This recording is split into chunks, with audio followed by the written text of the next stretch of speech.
Thank you so much, both to you, Athena, as the general editor of the International Journal of Nautical Archaeology, and to Peter Knott and Mark B.T. Edwards, who are our usual contact points, go-to people from the Nautical Archaeology Society, for inviting us to present this webinar today with Michael Krivor.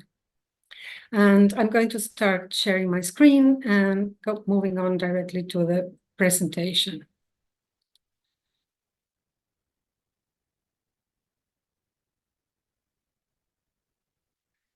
Okay,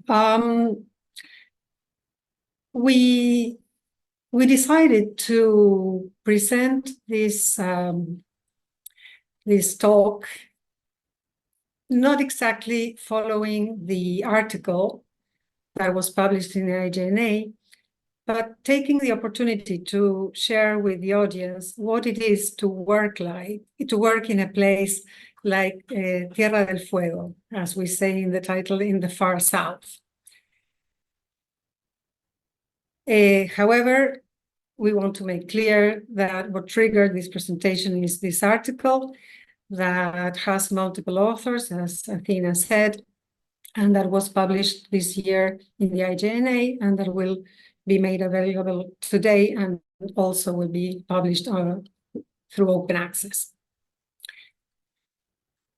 So this is a presentation about a shipwreck, and like it is the case with many, at least, shipwrecks from historical periods, it was triggered by a written source, the archaeological project. The written source was, in this case, a diary whose author we have not been to identify, but it's definitely one of the survivors of the wreck. By the way, all the crew survived. And it says, Navío Purísima Concepción, a Spanish frigate, which sailed from Cádiz in Spain to the Pacific Ocean, and more specifically, it was en route to the port of Callao in Lima, Peru. The diary begins in 1764 when the ship set sail from Spain, and it ends in 1765 after the event of the shipwreck. But where is Tierra del Fuego? Well, for those of you who are not that familiar with this part of the world, Tierra del Fuego is, as you can see, at the very tip of the American continent.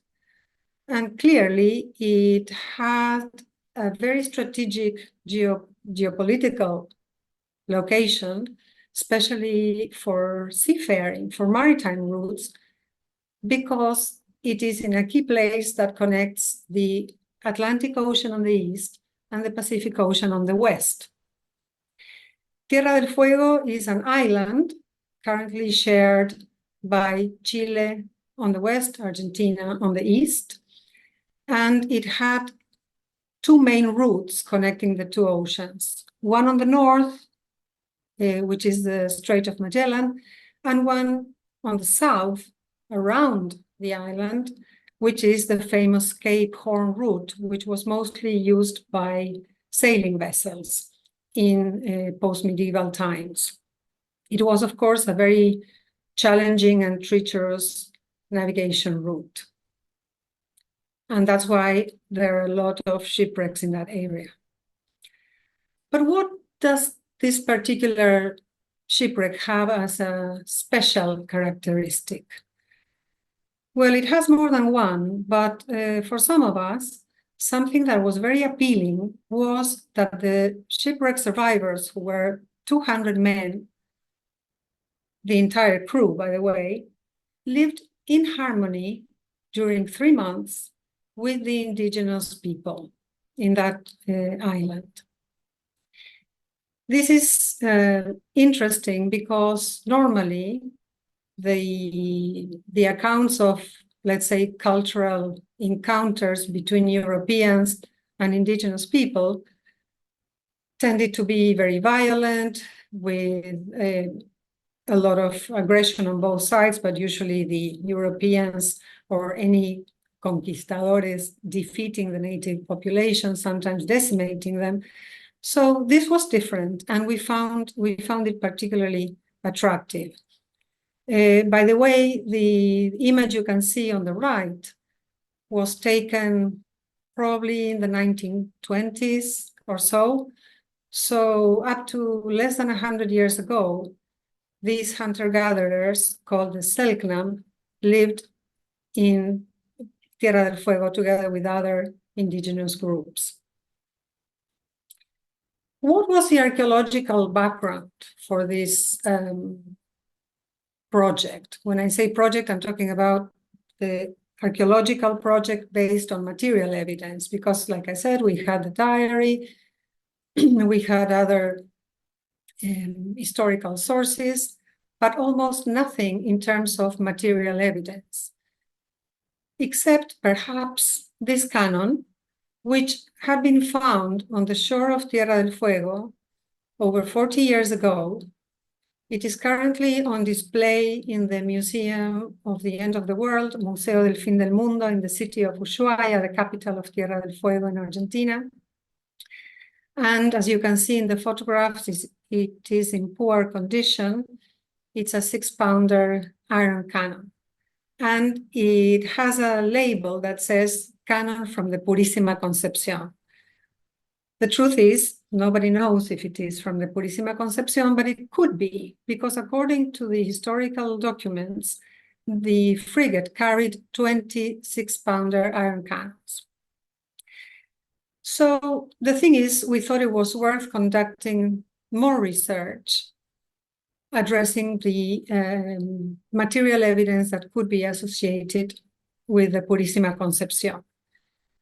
The first stage of this archaeological project that included the Purísima Concepción was framed in a more general project that dealt with historic shipwrecks along 200 kilometers of the Tierra del Fuego coast in a part of the island called Peninsula Mitre Peninsula, which is the southern and easternmost part of the island, a very, very remote area, currently uninhabited, but again, with accounts of shipwrecks of different periods and types.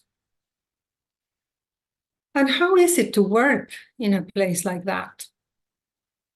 And this is where we begin to share some of the things that you don't publish in academic articles. It is a challenge in terms of logistics. Normally, this is how we get there, by horse. Let's say that for a group of 8 people or so, we take about 16 horses, twice as many horses as people, carrying everything we need for the fieldwork, or as much as we need for the fieldwork. And it takes about 2 or 3 days to get to the areas where we have been working in the last 6 or 7 years. The horseback riding is interesting, so to say, because sometimes you cannot ride along the beach, you have to go on top of cliffs. And it's an area that doesn't have any communications. There's no electricity, no running water, no gas. So the horses are the most precious things we have. And I like to say that they are the best 4x4 you can ask for. You could get there using all-terrain vehicles, the quad bikes, but you need fuel. They break down. They're really more complicated than going by horse. And sometimes we have to cross rivers, and it's quite an adventure. Also, because there were cases in which certain things could only be transported by a different means, or because we needed something as a sort of emergency. Helicopters are needed, and that is a solution. To communicate, we take usually 2 satellite phones and enough batteries because you cannot charge them anywhere. And this is a good example. This happened in the field season that we're going to talk about very shortly from an archaeological point of view. But there was a miscalculation in the amount of fuel needed. And so we had to resort to a helicopter that normally does tours to bring us extra fuel. So, having mentioned this side aspect of our work in Tierra del Fuego, let's move on to the archaeology. And during this first exploratory field season that I told you was in the frame of a broader project dealing with any shipwreck remain in the area, basically, when we got to the part of the coast where we thought that that cannon had been found 40 years ago, we paid more attention with the Purísima Concepción shipwreck in view, and sure enough, we found some cannon shot, like you can see in the photograph. This is an intertidal zone, and believe me that the cannon balls are not easy to see because they camouflage very easily with the pebbles and the rocks in the area. But that was really encouraging. Also, not far from that intertidal zone, in a more sheltered area next to a bay, a small bay, this piece of pottery was found that had all the looks of being Spanish pottery. It is made of coarse earthenware with a dark green glaze. And what you think about when you see that piece, if you're familiar with the artifacts, it reminds you of the olive oil jars, the so-called olive oil jars, because they could carry water or olives, olive oil, or other elements, but which were very common in Spanish vessels, but also in other vessels of the time. This sherd, as you can see in the image in the bottom left, was in stratigraphy. That was really lucky because we didn't do any test pit or archaeological excavation. This was a survey that gave priority to the distance covered without stopping for long periods in different places. But this was a natural profile that had this sherd visible at 30 centimeters of depth. So that was another promising find. So with that background in the first season, we decided to put together a new specific project for the Purísima Concepción with the goals of identifying or confirming the location of the shipwreck site and the campsite of the survivors of the Purísima Concepción in 2 locations, which are the ones that you can see in this aerial view. The arrow on the upper part shows the place where the cannon shot were found, and presumably the cannon. And the other arrow shows that plain where that piece of pottery had been found that could be associated with a campsite. We say this because the diary mentioned at the beginning indicated that the shipwreck survivors settled, they say, in a very beautiful and sheltered bay. And there aren't that many of those, so we thought this could be the one. So that was our hypothesis, that these were the 2 key locations. So off we went again with a specific project aiming at the Purísima Concepción. So, regarding the methodology of work and the results, we're going to give this presentation mentioning three of the research lines conducted. This project has been characterized by a strong interdisciplinary component and several strands of research. So, the first one, land searches in the intertidal zone where the cannon shot had been found. Well, in this new project, more cannon shot were found identical to the previous ones, that is 6-pounder made of iron. But there were other finds as well, quite interesting.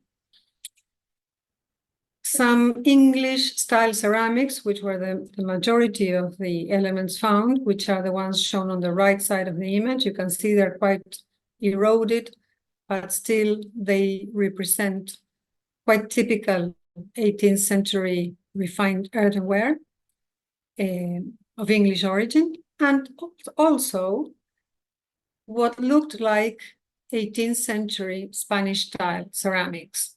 The photograph is bad, but the sherd you can see on the left is of the same type as the one I showed before, which is this coarse earthenware with the dark green glaze. Additionally, in that same intertidal zone, we found other elements which were compatible with the chronological and cultural context under study, such as these gems. They are made of glass, so they're not precious stones or anything like that, but they were quite common in post-medieval vessels to be taken either as elements to trade with the local people. There are examples from different parts of the world of this, but also they could be used as to decorate clothes or shoes or buckles or things like that.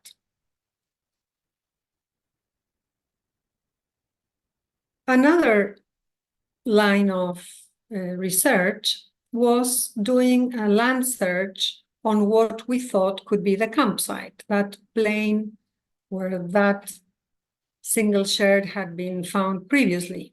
In this case, we did do test pits, 5 or 6, if I remember correctly. And so there was a stratigraphic control, and we tried to sample a portion of this plain, thinking that from a topographic point of view, it represented an appropriate place for 200 people to settle for 3 months. Behind it, on some of the images, you can see the trees. There's quite a thick forest.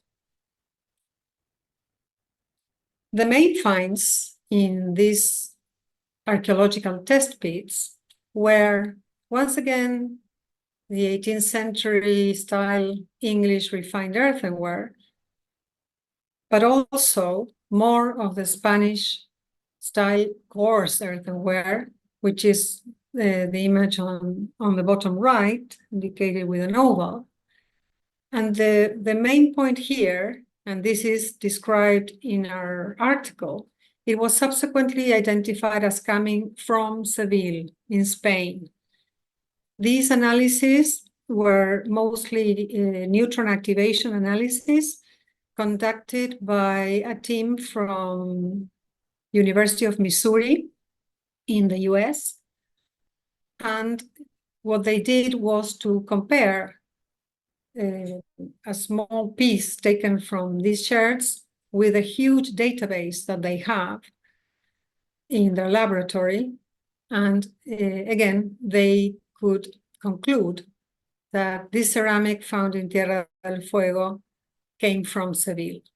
So again, there was a strong evidence in favor of our hypothesis that we're finally having elements, material elements, associated to the Purísima Concepción. Next to that plain, in the adjacent forest, we took the opportunity to also conduct or to do some test pits. Why? Because in the diary, they say that the Indians lived in the forest. That's the expression. And that they were very close to where the Spanish people were, that they could hear them, that they heard their dogs barking, things like that.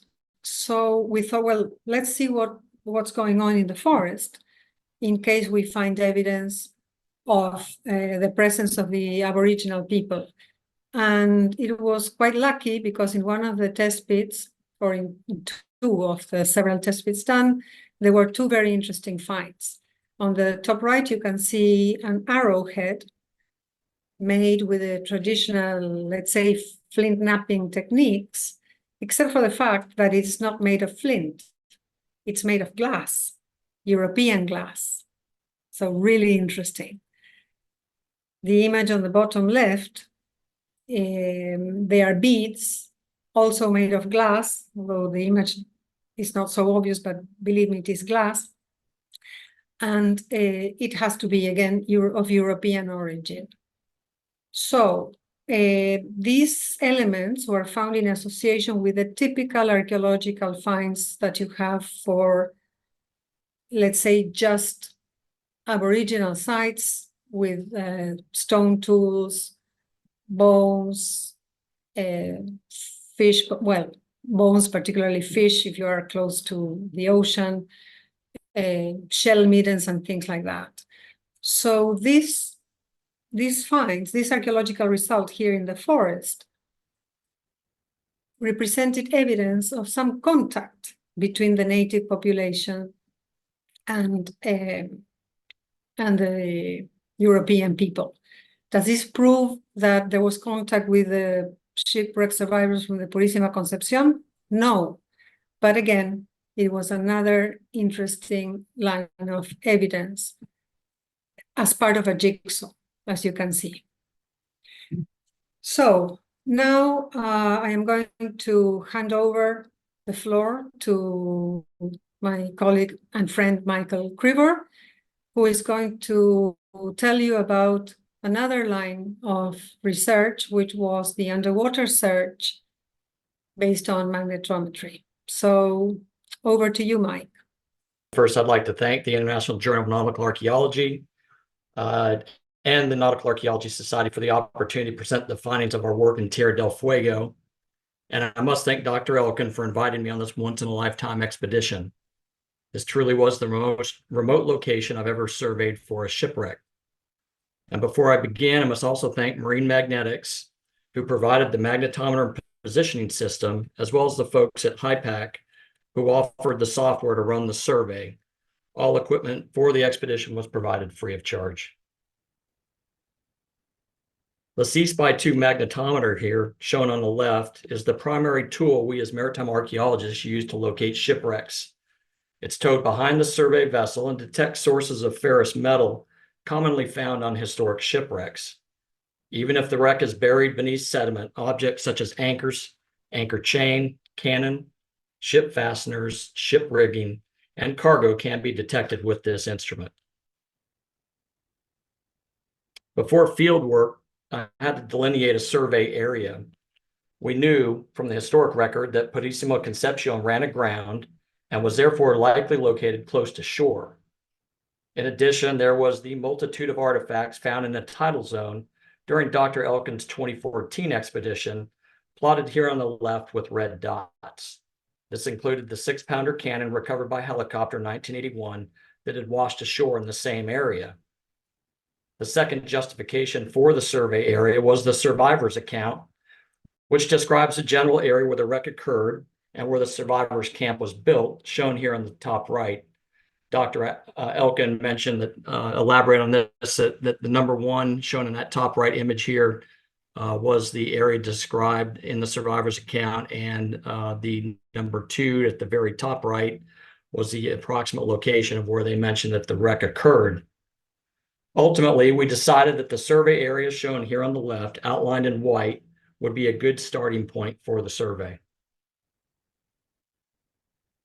I designed the original survey area with parallel plan lines spaced at 15-meter line spacing, shown here in red. It was calculated that there would be a total of 57 track lines for a total of 29 line miles. For those familiar with remote sensing, that's pretty much an easy day in the water towing a magnetometer.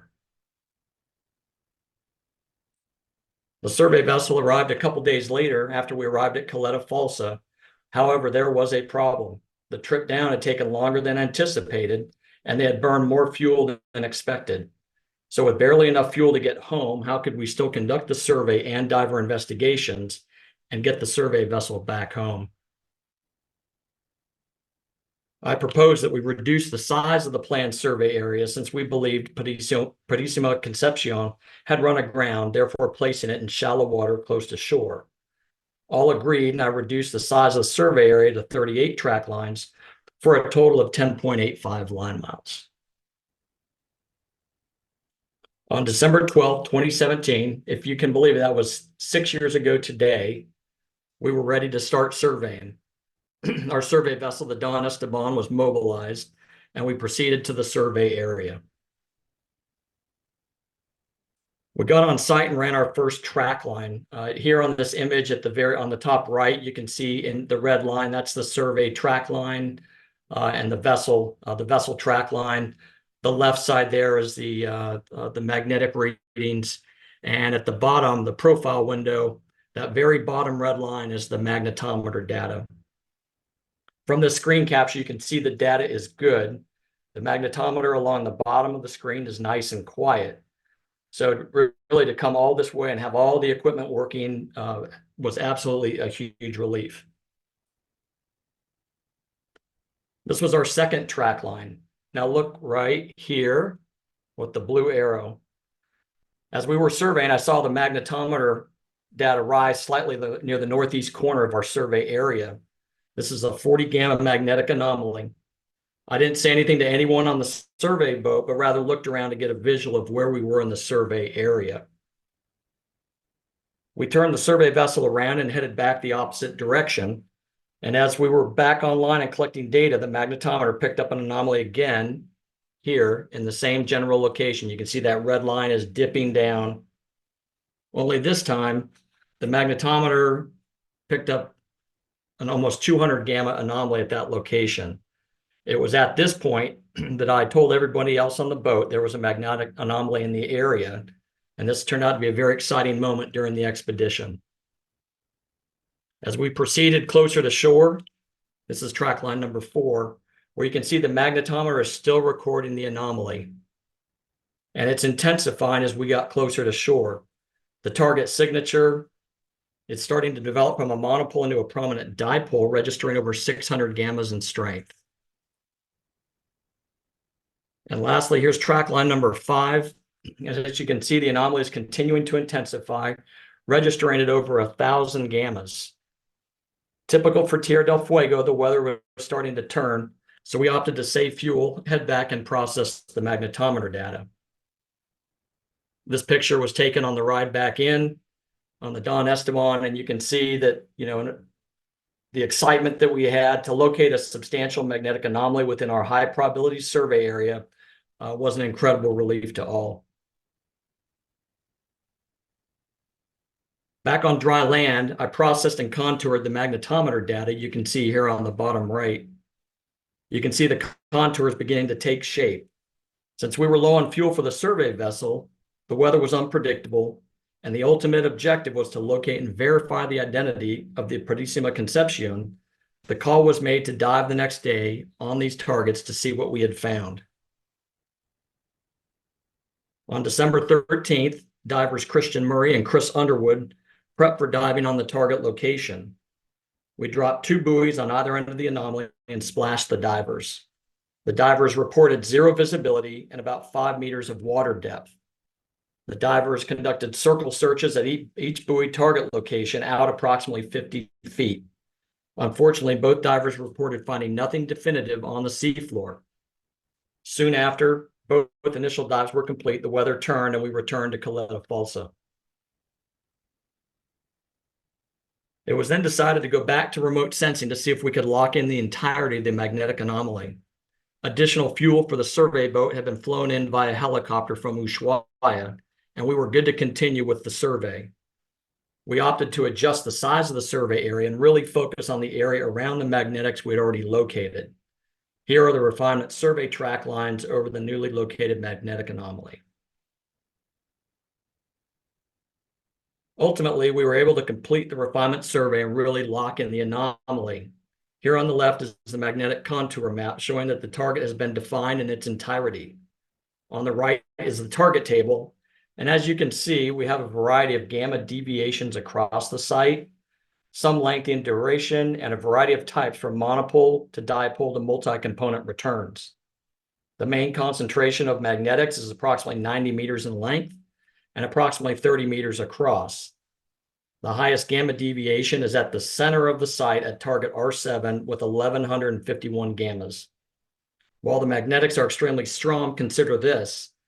The Purísima Concepción was a 428-ton Spanish frigate loaded with 190 sailors, passengers, and supplies, and armed with 20 cannon.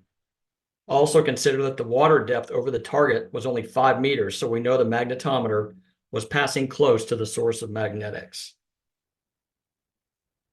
Now that we had locked in the target, it was time to get back to work on site and conduct more dives on location. But typical for Tierra del Fuego, this would be the weather pattern for the remainder of the field work. I'm going to play a video here, and you can see this is looking out towards the target location.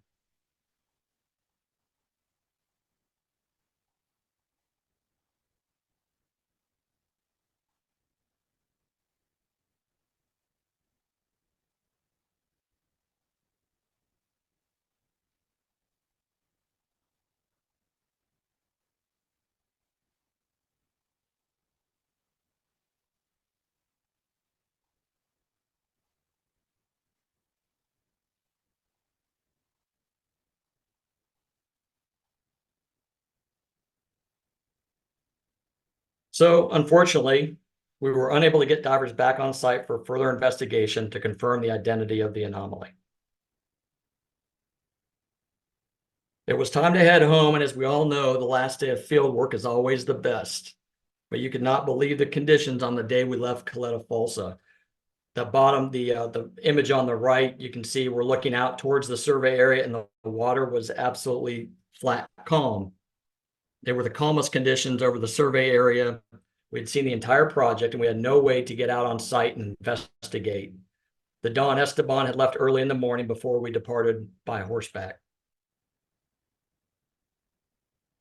So the big question is, do we have the remains of Purísima Concepción? We can take a closer look at the magnetics, other verified remote sensing examples of shipwrecks, as well as some other pieces of evidence available to us. A study conducted by the Minerals Management Service, now the Bureau of Ocean Energy Management here in the United States in 2006, found that verified shipwreck sites have similar contour characteristics and that they are characterized as simple dipoles whose polar axes are aligned nearly parallel with the Earth's magnetic axis. In addition, all verified shipwreck signatures from the study had a declination of less than 31 degrees from magnetic north. And in northern latitudes, the negative lobe of each verified shipwreck anomaly is located toward magnetic north, and the positive lobe is oriented toward the south. If we review our magnetic contour map, you can see it does have a rather simple dipolar signature overall.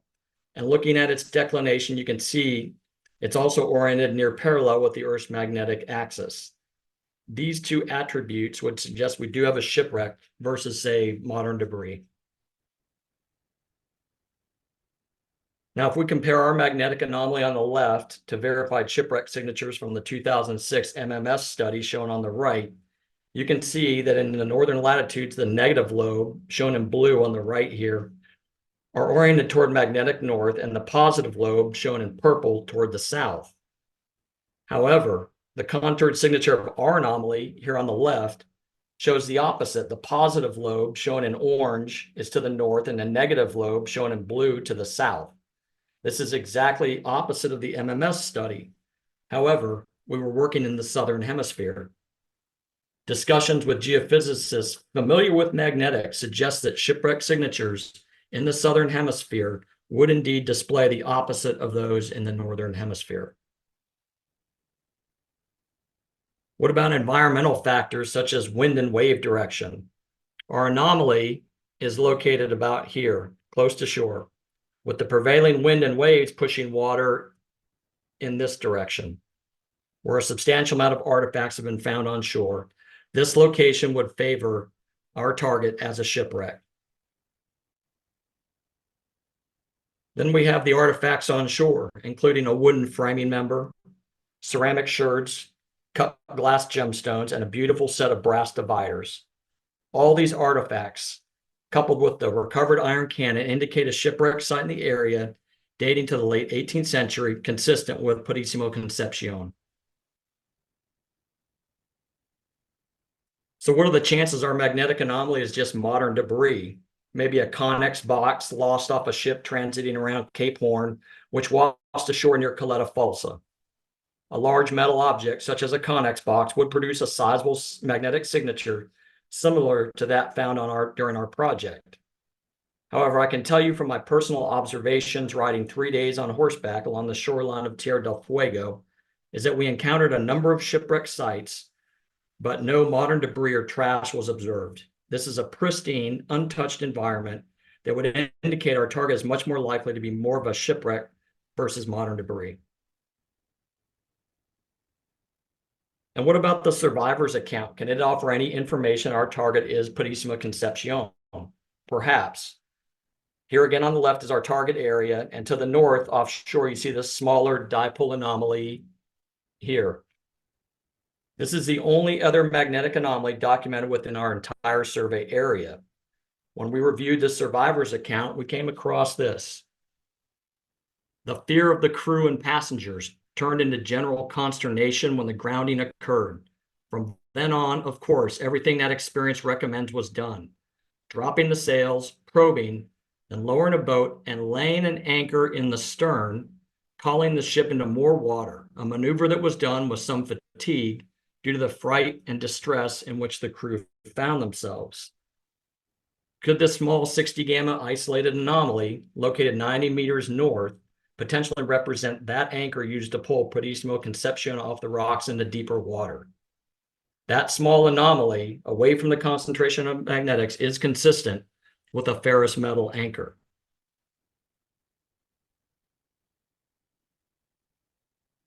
I'll now turn it back over to Dr. Elkin.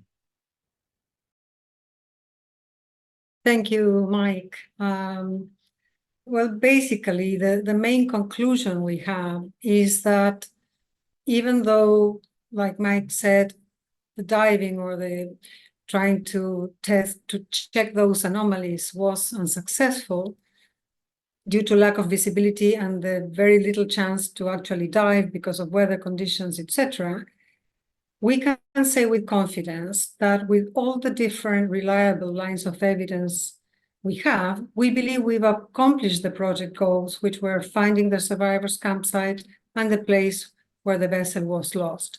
In other words, if people ask me, did you find the Purissimo Concepcion? I think we did.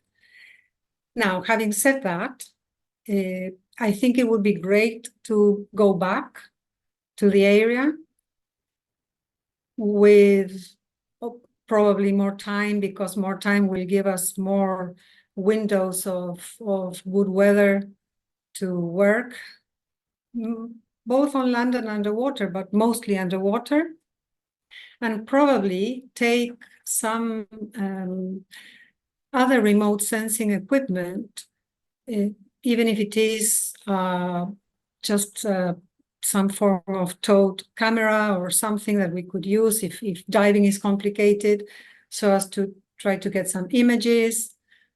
I don't know. In other words, to try to strengthen all these lines of evidence, even though they're good enough in our opinion. So with that, we finish our presentation, and the last slides if you want to show them, Mike, are basically acknowledgements to the sponsors and the team.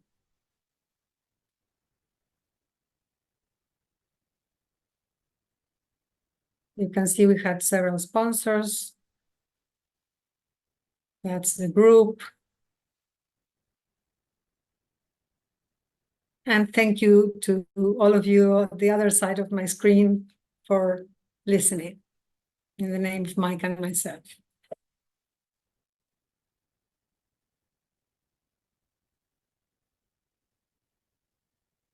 Thank you very much, Dolores and Mike. That was really very, very interesting, and such a good perspective on what it's like to be truly remote and get a sense maybe of what the survivors went through as well, in terms of being completely isolated from the world. We don't often get to put ourselves in that position when we excavate. We all have the high-tech equipment and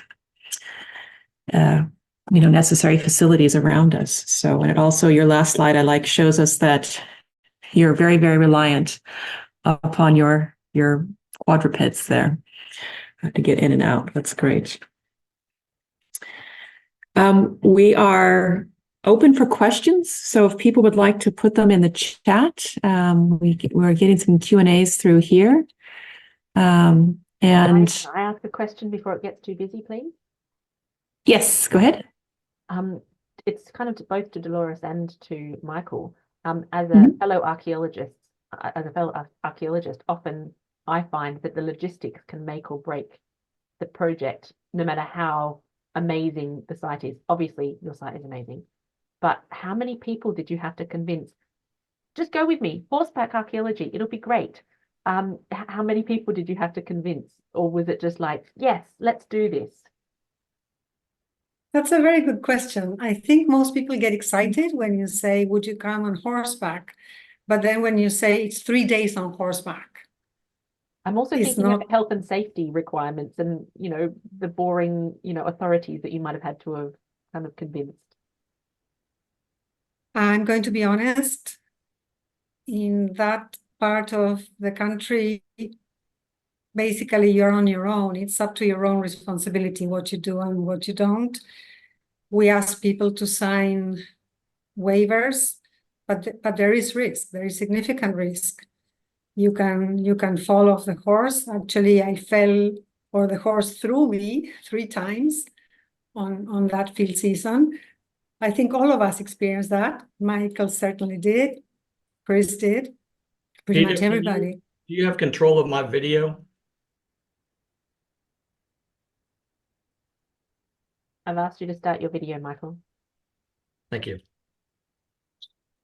Yeah, I'll second that it was, it didn't really hit me how extreme this project was going to be, literally until we were driving up to the horses, and then it became terrifying because here are 20 horses and all the project members, and I had not ridden a horse since I was a small a kid, and so it really got scary. And the first thing we did once we got on the horses was we had to make a river crossing.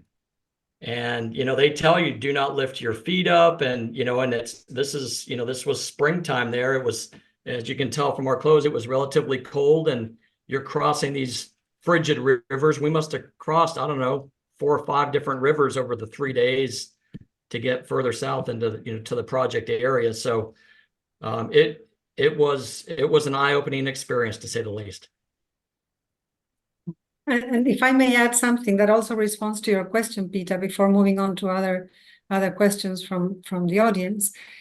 What is most difficult to convince is for a boat to come there. You saw we had a boat, the Don Esteban. It was the only boat skipper that accepted to come. Of course, we paid, we were prepared to hire the boat. But nobody wants to go there. And I remember having an interesting conversation with the Navy and the Coast Guard, who were the first people I contacted for logistical support from the water. And one of them, I can't remember who, said, do you know how many shipwrecks are there in that area? Like I'm not going to take my boat Mm. to a place full of shipwrecks for obvious reasons. So we were really lucky to find this man, Victor Drago, who was prepared to come with his boat to that area. And there's a question that's come up in our chat asking about a sub-bottom profiler being the next course of investigation. What are your plans for remote sensing? I would say our next instrument would be a side scan sonar versus a sub-bottom profiler. The results of the diver investigation were negative, meaning that we were on the source of magnetics, but it's likely that whatever was causing the magnetics is buried. However, it was a very limited search, only one dive with 2 divers on 2 of the targets. We have, when you look at the entirety of the magnetics, we have over 12, stretched across, as I mentioned earlier in the talk, 90 meters. The site extends. With that said, the side scan sonar would give you a digital image of the seafloor in that target area. In my experience, sub-bottom profilers can be useful in identifying, say, a buried hull, but again, fairly limited in their overall usefulness for a target area like this. I would say, again, side scan sonar to really cover this area, and then more importantly, diver investigations across the entirety of those magnetics.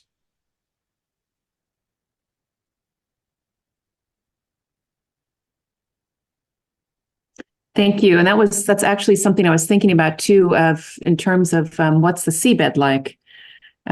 Is it kind of, you can see in the coastline, there's some rocky escarpments kind of going down through some sand fields. Is that your assumption of or the divers also experienced maybe when they were diving? They did identify a relatively sterile sand seafloor. Okay. That was edged by, they were able to extend up on the reef there. I think you could see from some of the aerials that there was a lot of, again, this target was located very close to shore, very close to the exposed reef areas there, again, where these artifacts were washing ashore. But again, the one dive that was completed, divers, in 5 meters of water reported a flat sand sterile bottom. Okay. Yeah, but you are right, Athena. Actually, they're in these huge intertidal areas with a very gentle slope. There is, you call it a wave cut platform. Is that the right term? Yeah. And covered by sand. Okay. And presumably also with current and everything, there's sand transport and poor visibility is the result of that. So very dynamic coastline for sure. We have another question from our audience who suggests she works in southern Liberia. She's proposing now horseback to her co-director for transport. A great idea. But her question to you is how did you select the specific area to be tested with the STPs, the test trenches, to look at indigenous material culture in the forests? The colleagues that are from Tierra del Fuego, who are researchers from the National Research Council's headquarters in Tierra del Fuego, are very familiar with let's say, the hunter-gatherer sites. They tend to be shell middens, sometimes covered by vegetation. So if they're not right on the shore and they're a bit more inland, they look like mounds. So basically, they were the ones who chose where to do those test pits based on their experience with purely hunter-gatherer archaeological sites. The jackpot was to find European glass mixed up with the typical artifacts, like I said, that you would find in those sites. A lot of the ceramics from that came up through the underwater site also, they looked a bit clean, like not that there wasn't a whole lot of marine growth or anything. Is that, yeah, that's very interesting, yeah, as well. That may have to do with the dynamics of the water, because not every day, but sometimes there are, of course, waves that move the things around and erode them. So probably that movement, that dynamic, it prevents marine growth to stay for long. That's a guess. And we have another question asking about, are there any indigenous people still in the area? Or if not, where are they now? What are about those local communities? Thank you. That's a good question. The answer is yes, there are. Of course, their lifestyle these days is completely different than what you saw on the images we showed at the beginning, and which has been described until the 1930s by then by missionaries, prior to that by explorers. And they try to keep their language and their traditions as much as they can, but to a great degree, I would say they blend in with the modern population in urban settlements.